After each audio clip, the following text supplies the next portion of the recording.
Okay, I hope everybody can see my screen. Um, so thank you so much for letting us talk here today. Thank you to the GRIMMCon team for putting all this together. It's a huge undertaking if you've ever done an event like this. So really appreciate it. And thank you so much for letting us chat with you today. My name is Tricia Howard, aka Tricia Kicks Sass, and our session today is It's Broke. Let's fix it. So we're going to do just very short little intros here, and then we're going to kick it off. So happy to be sharing the stage with two women in InfoSec that I respect so much. Again, like I said, my name is Tricia Howard.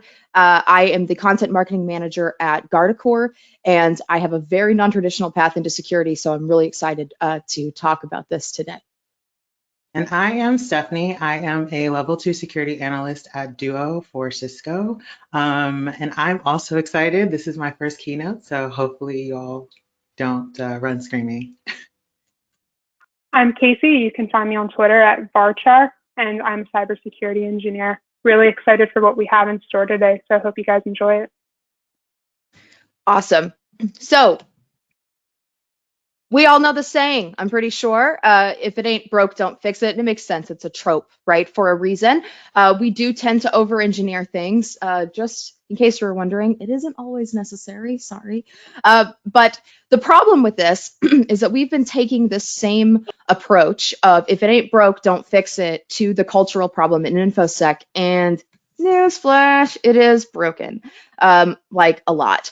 We have a lot of self-indulgent and self-perpetuating habits that actually hurt our ability to do our job and why we're actually here. So we end up with this situation, the Band-Aid on a bullet hole.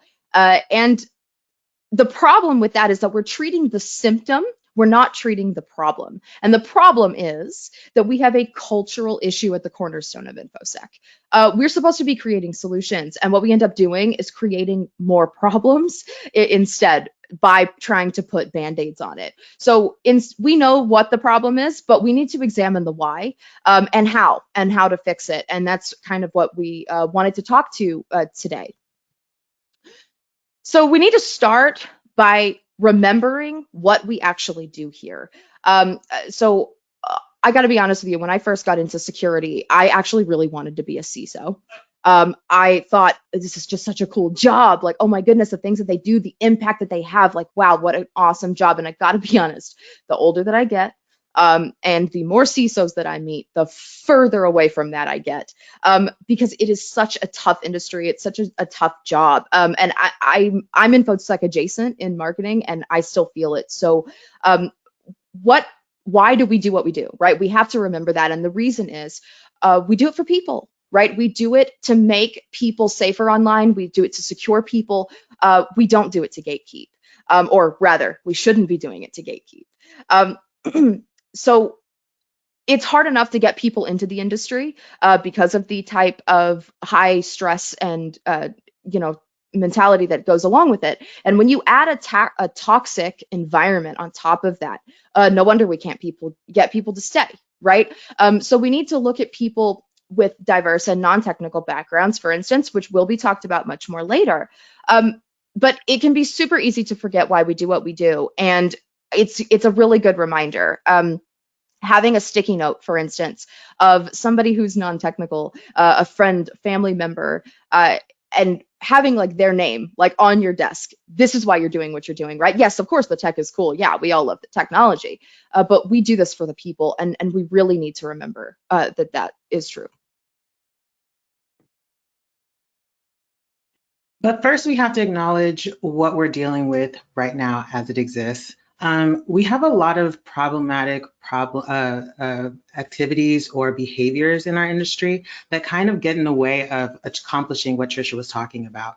So not listening or thinking we're better than other people, that's definitely something that I have done myself, but also I've seen done in this industry as well. Claiming to know more than others and kind of waving it around as a badge of honor, that's definitely something that's been done as well. And we do this to our customers and our team members. And also saying no before giving people and ideas a chance. We often will shut things down if we don't understand them, or if we don't see the point. And that kind of alienates people with different backgrounds or ideas that are just kind of outside of the status quo. And in general, all of that leads to not being a team player, which kind of puts us in this weird us versus them kind of scenario, where we alienate people and we kind of disclude a lot of people.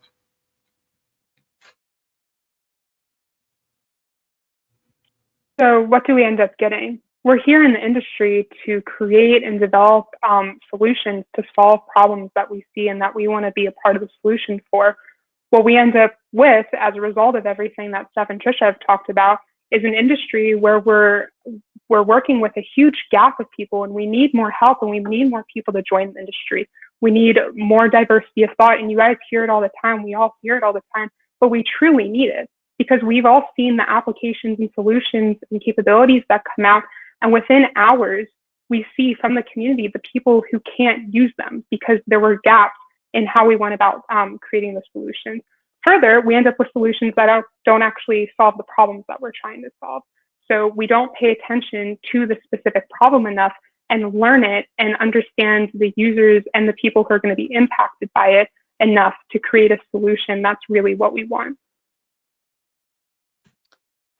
Very, very true. And I'm so excited to talk about this because on a personal note, teaching is part one, and it's kind of how I've gotten to where I have in InfoSec.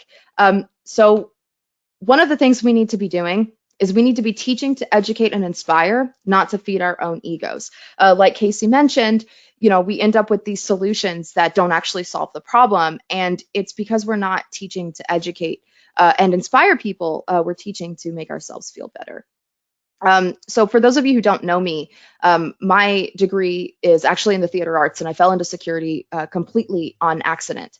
And the reason I bring this up is because I realized pretty early on in my tech and security career that I learned things a lot differently than the really technical people.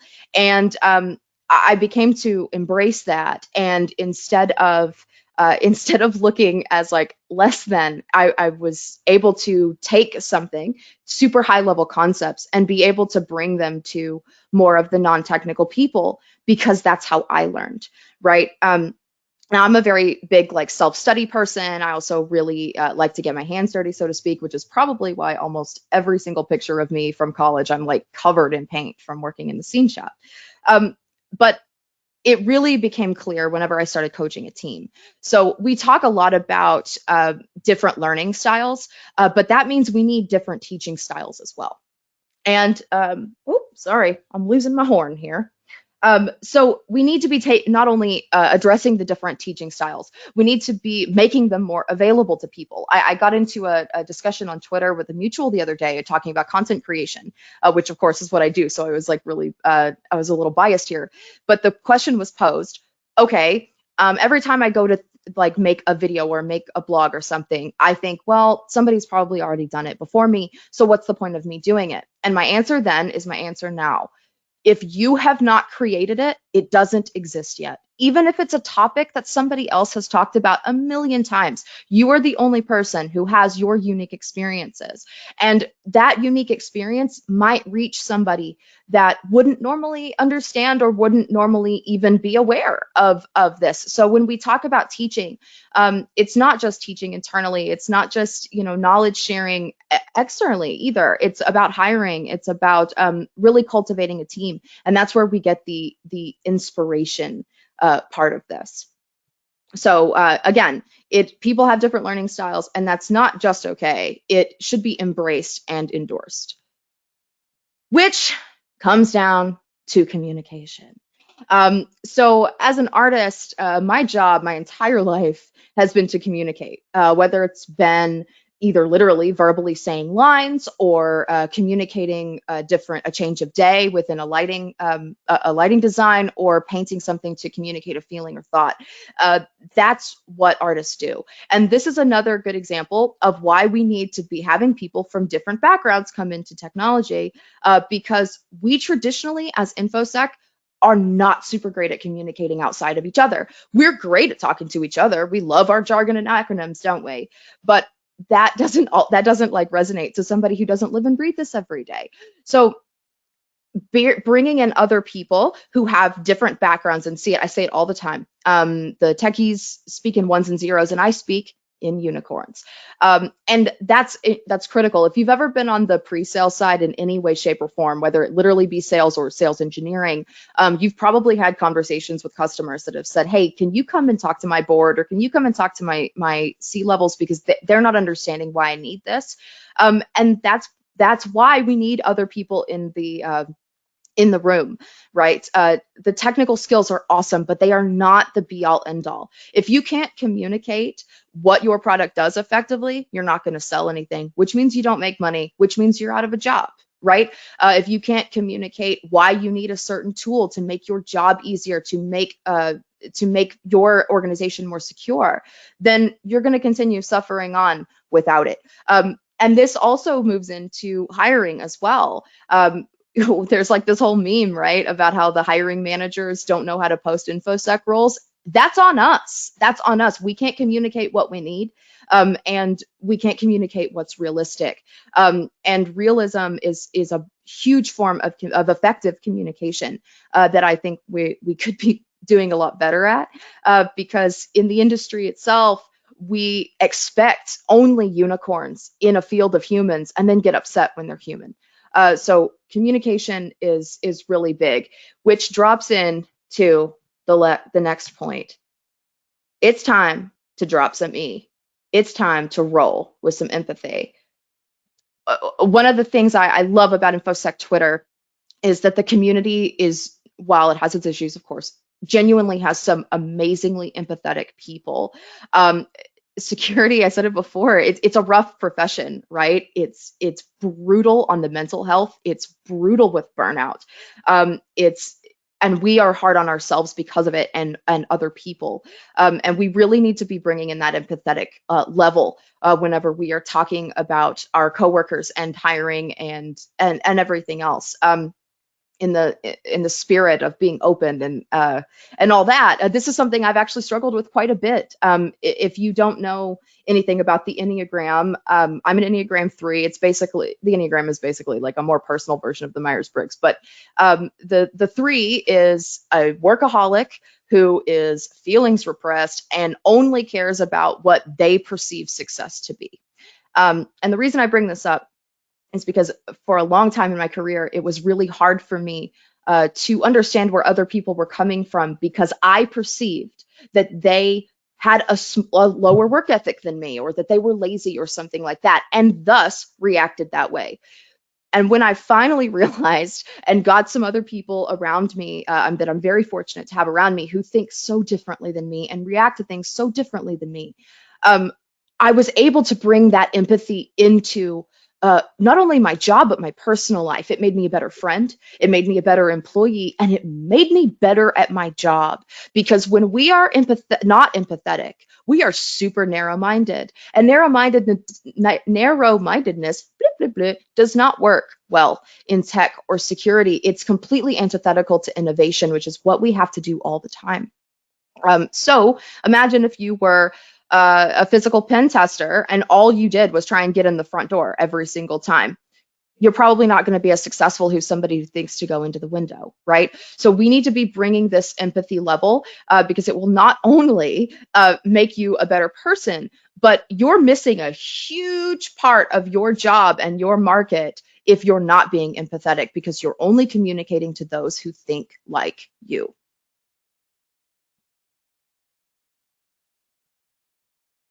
Well said, Tricia. Yeah, so my portion of this talk is definitely going to talk about inviting and including people into this space. So along that same vein of empathy and making sure you exercise it, you also have to make sure that you are creating an environment that is inclusive, but that comes with kind of challenging yourself and some thoughts you may be having that you're not sure you're having. So next slide. So everyone judges a book by its cover.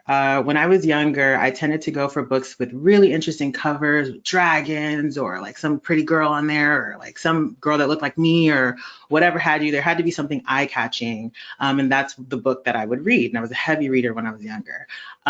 So can you imagine how much literary gold that I bypassed just by doing that? How many things I didn't read because it just didn't look good, or it looked outdated, or like, before my time. In that same way, we as humans tend to judge everything based on our experiences and what we've come across before. And it's not completely our fault. We tend to go towards the familiar as a survival tactic. It's if I know what to expect, even if it's not the best thing, I'm at least safer because I know what to expect, as opposed to this other thing that could immediately kill me upon interaction. So an issue that we have in this industry is the tendency to judge a book by its cover. Sometimes not even just the cover, but the background as well. Some of that comes from implicit or unconscious bias. What is implicit bias? The term was introduced in 1995 by Mazarin Banaji and Anthony Greenwald. Specifically, implicit bias refers to attitudes or stereotypes that affect our understanding, actions, and decisions in an unconscious way. So it makes them difficult to control because we're not consciously doing it, but our brain is often processing stuff in the background, much like a machine is, where we sometimes make decisions that we don't really understand, but because we came up with them, we kind of trust them. But sometimes those could be preventing other things from occurring. They could be preventing other people from getting into the industry because we just don't understand them, or they're not familiar. What does that tell us? Is that we often judge candidates or tech hopefuls without actually taking them in on an individual case-by-case basis.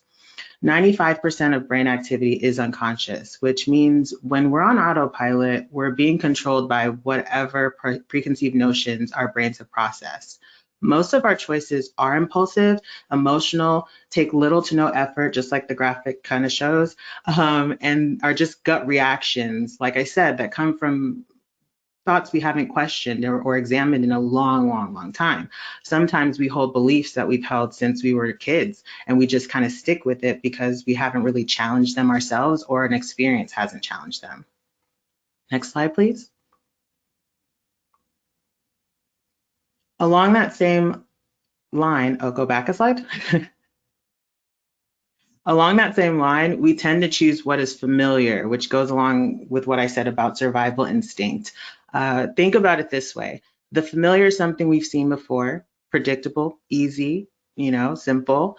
Me personally, I tend to go towards familiar foods. I'm not the most adventurous when it comes to food. And think about all the food that there is out there in the world. I'm from Houston, and Houston has like crazy amounts of food from all kinds of backgrounds, all kinds of ethnicities, all kinds of cultures.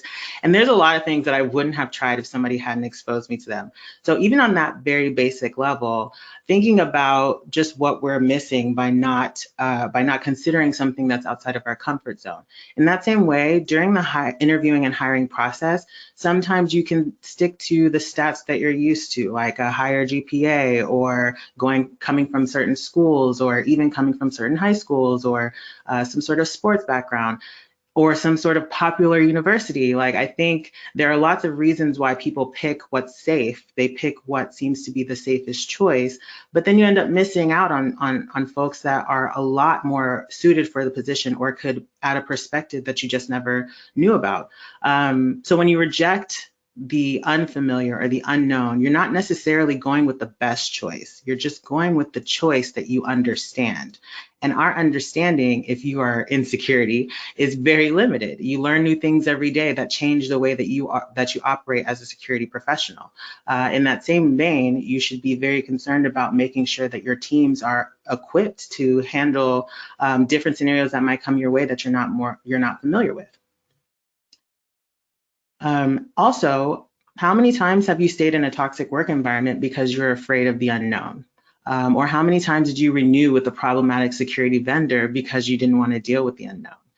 And also, in those two situations, you definitely were familiar with what was happening, but it didn't necessarily make it the best choice for you. So making sure we think about that when it comes to interviewing and hiring is definitely important.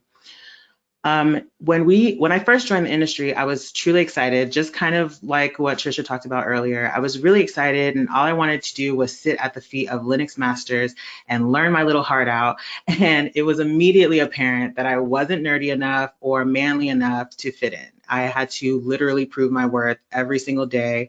And at first, if you feel insecure, you kind of just like go with it because you're like, yeah, I am a dweeb, but I don't even know anything. So yeah, sure, teach me everything. But as you start to learn and realize that everyone's learning, you start to realize that the treatment's kind of unfair, and it doesn't have anything to do with your aptitude. It doesn't have anything to do with your skill set. It doesn't even have anything to do with your worth.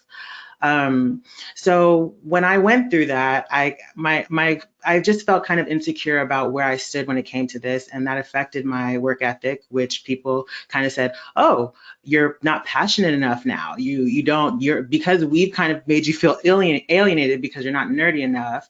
You've kind of drifted back and now you're not as passionate enough." So no matter what I did, I could never win. And I think because of unconscious bias, we tend to invite those we are familiar with and exclude those that we are not used to. And we don't do it subtly sometimes. Sometimes we really do say, like, you're not this enough, you're not that enough.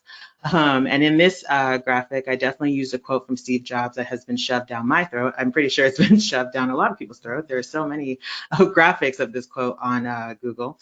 And then also having the "you cannot sit with us" mindset or attitude, and the He-Man woman haters club kind of mentality of like, this is the boys club and we don't want to make uncomfortable jokes because the girls in the room. Those kinds of things kind of affect the environment that we're all in. And it affects how people show up. So even a person could be passionate, but all the other stuff has kind of gotten in the way of them showing that. Imagine going for runs. If it was raining during hurricane season and you're not in the eye of the storm, it's going to be a lot harder to go on that run. And is there going to be somebody in a car, or an umbrella saying, "Hey, you're not passionate enough because you're not running through all of this"? No. So why do we do that when it comes to this industry? Why do we make it hard for folks to be here and we don't include them? We make it an exclusive club, and then we villainize them for it, or say they're not passionate enough or they're not something enough. Next slide, please. The stats are here, and the stats have been here over and over. People have highlighted what being inclusive really gets us. And according to this, we would be 6 times less likely to be innovative, 2.3 times lower cash flow per employee over a 3-year period, and 42% more likely to leave jobs within a year. So it seems that even though people have stuck to their guns and said, no, this is an exclusive club, and if you don't fit the criteria, you can't come in, it actually benefits us to open our doors and be inclusive. It benefits us to allow somebody to take us to a new restaurant and show us new foods. It benefits us to have different friends that show you what different cultures have, and you can incorporate some of those tenets or values in your own life. It benefits us to learn from our neighbors, and it benefits us to include everyone in the equation. And then something I want to say is it kind of affects our technology. If we don't have everybody in the room building these things, then we end up making something that is useless for major portions of the population. Technology sometimes doesn't factor in people with disabilities or people with different skin tones or even people with different hair types. As I stand here today, earlier this year, getting on the plane, I still had to have my hair patted down. And I've had to have my hair patted down in every trip. There's been no hairstyle that I've had where I haven't had the machine flag something in my hair because of my hair texture. And I feel like that in 2021 is very strange. How can we say that we're making great technology? How can we say that we're the best when we don't even factor things because of the people in the room? There's nobody in the room with my hair texture, so nobody's going to fix the scanner to account for curlier hair texture or kinkier hair texture. So you see how something that has been used and is used and everybody deals with it is kind of mediocre because it doesn't account for large portions of the population with my hair texture.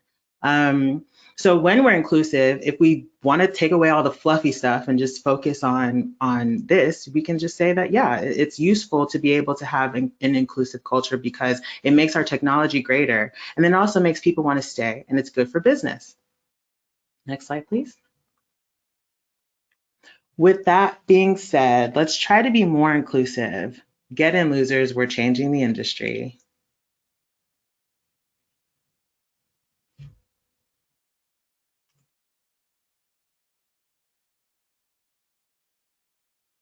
Thanks, Steph. So well said. So with all that being said, how are we solving the problems that we're here in the industry to help with? So there are actually a lot of things that we as information security professionals like to pretend that we know, when if we really think about it, we don't know as well as we think we do. So let's start with users. And Steph just talked about some really relevant stuff here. When we pretend to understand our user base, what we end up creating isn't solutions that are solving the problems we're here to help with. What we're creating is something that we hope solves some sort of problem somewhere. And that's a problem because we know as professionals in the industry that the problems we're trying to solve actually need really specific, tailored solutions a lot of the time, and they need better solutions than what we have right now.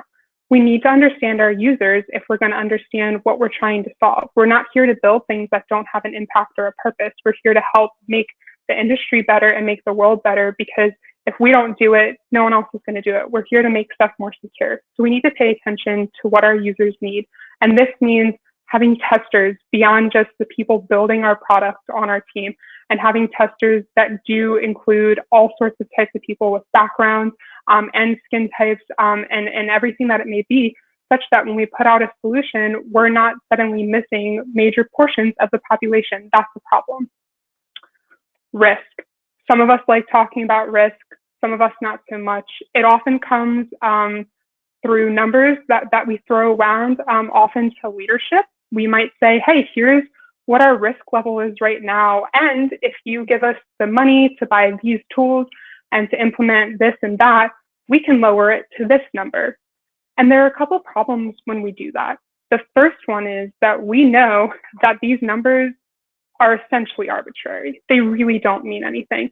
And what we're doing when we pretend that they mean something and express them to leadership or anyone else who's listening to us is we're pretending to be sharing information and to help them understand the security problem we're dealing with, but we're not actually helping them understand it. We're sharing information that doesn't mean anything. Further, when inevitably every company ends up getting hacked or breached and something goes wrong, leadership comes back and says, hey, you said we lowered our risk. Why did this happen? And we know that unless the risk is zero, which it's never going to be, there was still a chance of something happening. So when we kind of use terms and words and numbers that really don't mean anything, we're missing a big part of this. So we need to pay attention to that and talk about the things that do matter. Threat. We all know the saying, my threat model is not your threat model. And we're pretty good at knowing that and taking that into account in our own work, in our own work environments. We know what we're trying to protect against in our day-to-day life and what we're building for and what we're trying to detect and keep out. However, as soon as we're asked to go help someone else, we run over and we start saying, why are you doing this? And why are you doing this way? And why aren't you doing that? And we don't stop and say, whoa, we just jumped the fence. We went from my environment and my experiences that I'm used to someone else's. And it's going to be different. It's going to be a different environment with different priorities and different users and different functions that they need. And they're going to be non-negotiables that you need to understand. Otherwise, solutions aren't going to make sense there. So we need to be careful about that. Then we get to our actual solutions. What are we putting out there? And we'd all like to say, oh, the solutions we're building are going to change the industry and they're going to make everything better. But we really need to reconsider this. Unless you're the first one putting out a new type of tool, so, if you're the first one to put out the first HID tool or maybe the first theme tool, sure, you're putting something new out there. But after that, we have years of people continuing to put out very similar tools, and some maybe aren't as great, but they're free. And maybe there's a really big price tag on the ones that work great. And then maybe eventually someone lowers the price of a really good one. But at the end of the day, they're all very similar, and there are two major things going on here. One, no one's actually putting them out saying this is going to 100% solve a problem. We put them out knowing that they're solving 50% of the problem, or that they're going to detect 50% of the threat, or at the very least, not detect all the threats. So we're putting out essentially incomplete solutions. And that actually does have an effect.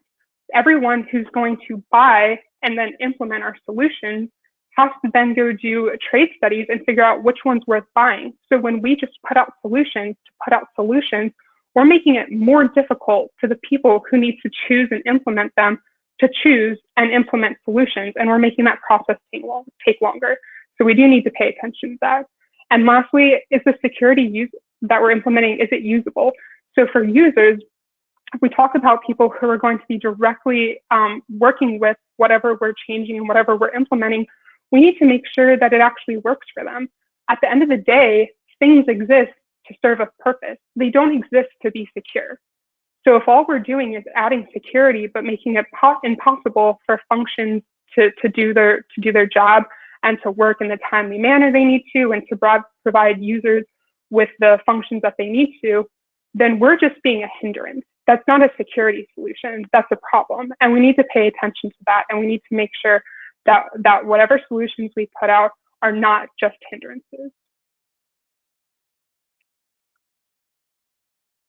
So what are the things that we do need to care about? We need to care about our users. If we're going to put out solutions that are solving specific problems that we see, then we need to know who's going to be using our solutions. And at the end of the day, our users either directly work with the solutions we put out, they benefit from them, or they deal with the consequences of them. And whether there are benefits that we expect or there are consequences, potentially negative ones that we know could happen, we need to take all of them into account. Because if something goes wrong, we can't sit here and say, oh, we had no idea that really important personal information could potentially get leaked. We need to take responsibility for that, and we need to understand the impact that it's going to have on users immediately and down the road if something goes wrong. We also need to care about our team, because we've just spent a lot of time talking about how hard it is to bring the solutions to the table that are going to move the industry forward and really make big changes in ways.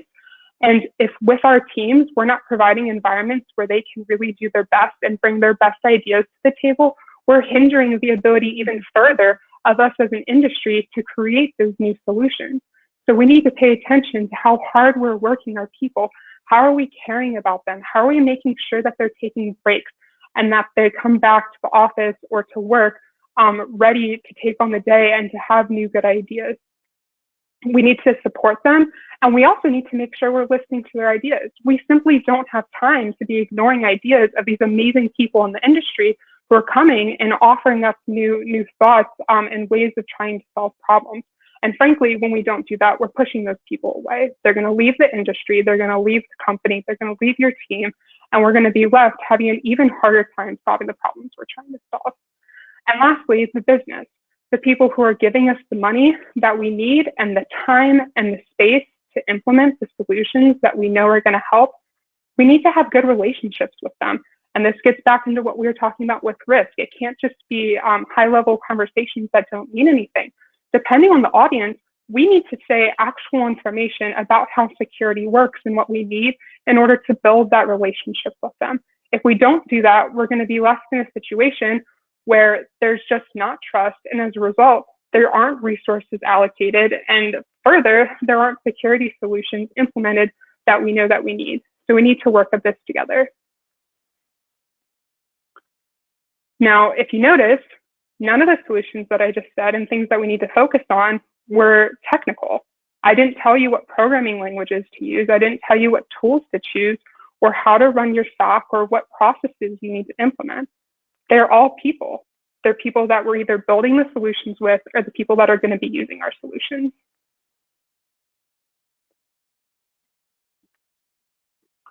So we need to be better. And there are a couple of steps to doing that. First of all, we need to understand what we currently have. Where are users today? How do they interact with technology? And what are they going to expect from the solutions we put out? What skills does our team bring to the table? What do we have as a team that we could use to make something better? And what does the industry already have? Once we understand that, we can look and say, Where are the gaps? Where do we need to create solutions that are going to actually fix problems that exist and not put out half solutions that are only solving half the problem, or putting out just alternative solutions that aren't really fixing much? As much as we like to harp on technical skills and really think about them a lot, they're only going as far as we understand the space that we are creating solutions for. Technical skills aren't going to get us anywhere if we don't understand exactly what the problem is that we're trying to fix and how we're going to fix it.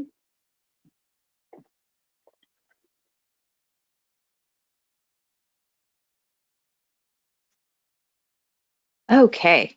Thank you so much, Casey and Steph. That was just absolutely phenomenal, as we knew it was going to be. So one of the things that all three of us collectively came together when we were deciding how to approach this talk, we decided that we hated were these, super like talks about diversity and inclusion, and there's like nothing to do about it, because we've been having these conversations and things are still not great, right? So what we wanted to do was pull some homework together and some actual action items that can be taken, and wanted to start with catering to differences. Um, and the reason we chose the word catering is because it's not just accepting differences, it's actually enabling them and working towards them. People from different industries, people from different backgrounds, in all forms, we need to be catering to those differences, because otherwise you end up with a lot of people who feel out of place and don't feel like part of the team, and that's a big part of the problem in the industry. We also need to care about people. Casey's slide said vomits people, but we actually need to care about them. We support them, we secure them. Therefore, they're a big portion of the people that we need to cater to, like like Tricia was saying. Caring about people is the beginning of innovation. It's the beginning of just a new frontier. I feel like once we do that, we've really, really, really soared. So yeah, that's definitely it. We need to ask questions. We need to ask questions related to what we're trying to solve, what we're trying to create a solution for. We need to ask our team members things, how they're doing, what they want to work on, what their skills are. We need to ask new team members, hey, how can we make this the right environment for you? Every time we make an assumption in tech, we're pushing ourselves backwards, honestly, and we're also probably pushing other people away. So we need to ask the right questions, and we need to not be afraid to do that. Yes. And on that note, we need to be proactive about it, right? Not waiting for somebody else to do it or waiting for somebody else to ask us to do it. We really need to be proactive. To quote the New York City subway, like see something, say something, right? If you find somebody who's outside of the industry that you think maybe could have a knack for it or has some sort of interest, reach out, be a mentor to somebody that you wouldn't normally, right? If you see somebody on your team that you feel or that seems uncomfortable, or a woman is getting talked over in a meeting, for goodness sakes, say something, right? Jump on top of it. Be proactive with the questions, the caring about people, the different, all of this. We have to be much more proactive because we are stuck in a reactive cycle in InfoSec. Also play the long game. If you're thinking that listening to our keynote for 45 minutes is going to change any kind of unconscious bias, it is not. This is just the beginning of the process for you. And like I said, a lot of what we do is on autopilot. So that means taking yourself off of autopilot and really looking at why you do what you do and questioning why you do what you do. So think of this as the long game. Nothing good comes easy, to quote, I believe, Bob Marley. And if you haven't already heard of soft skills being referred to as core skills, let us be the first people to say that for you. They're not just soft skills. They're not optional skills. They're skills that are going to make sure that whatever you can do technically actually has an endpoint and has a purpose. If you can't communicate what you're able to do or what you have done, you're not going to have people who are then ending up using what you're creating. You got to be able to communicate. You got to be able to work with your team and work together and make sure that at the end of the day, what you're doing isn't just creating some technical solution for yourself, but something that everyone can use in the way that it was meant to be used. Awesome. So thank you all so much for letting us chat with you today, or chat at you, as it were. Thank you again to the GRIMMCon team.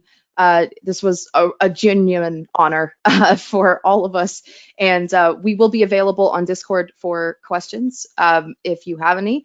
So thank you again, and I hope we can do these in person again soon.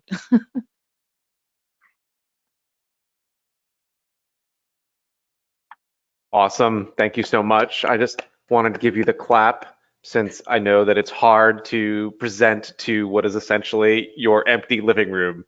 But Oh, my dog's over there. It's fine. your dog is learning a lot about how to build a diverse community, which I think is great. I mean, the only thing we got two questions from the same person, and they were really about, you know, how do we expand our concepts of diversity to also include the Latina population? And so hopefully they will be on the Discord later, and you can talk to them there. I mean, I feel like I'm a little bit of a representative of that community, but also I like to think there's an opportunity here for some sort of virtuous cycle to somehow get sparked into existence. Like, I know we like to talk pessimistically because we're security people, and we see all the problems in life. But I think there's maybe there's a chance that we make enough of a change and it sort of spirals upwards. That's my message of hope. I'm not known for messages of hope. Fingers I crossed. too am optimistic. And can I say, I found that to just be an absolutely wonderful keynote. Steph, I didn't know that you were spying on me when I was a 13-year-old in the library looking for young adult books, but okay, I see you. That's exactly the moment I was describing, by the way. So. Yeah, I remember looking through the books and be like, oh, that cover looks boring. Definitely passing on that one. But it was absolutely wonderful. All three of you just did an amazing job. I actually had multiple people message me saying that it was very good. Oh, thank you. Well, thank you for letting us do this. We were all nervous. Yeah, thank you so much.